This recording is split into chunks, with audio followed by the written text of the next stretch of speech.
Democratic lawmakers fleeing the state on a private jet with a case of beer.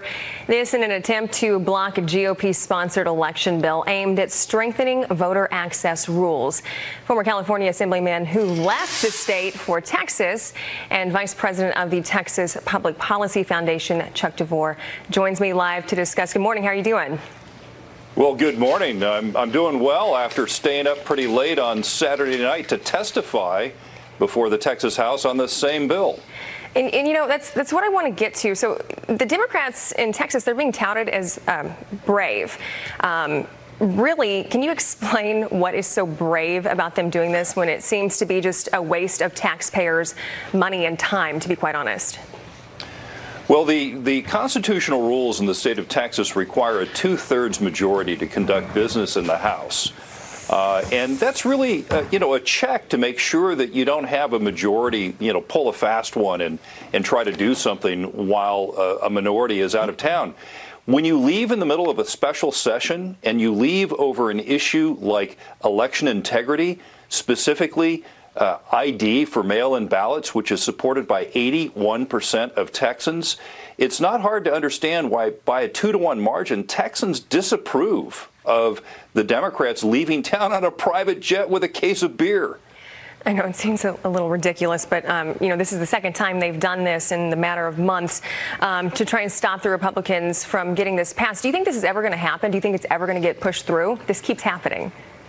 Yeah, I do, because, again, Texans support the Democrats doing their job by a 2-to-1 margin. They don't like the fact that they left town. They overwhelmingly support these measures.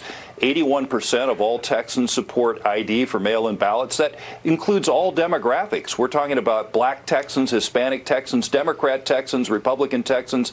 Everyone thinks that it's common sense to reduce the opportunity for fraud, to have voters write their driver's license number or their state ID number or the last four of their social security number on their mail-in ballot, rather than having a subjective signature match, which just doesn't cut it these days.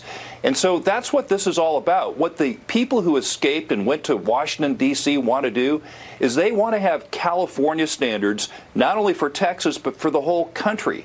This is the legislation that was recently being considered in Washington, D.C. that would ban voter ID. It would ban the proper maintenance of election lists, voter lists for the elections.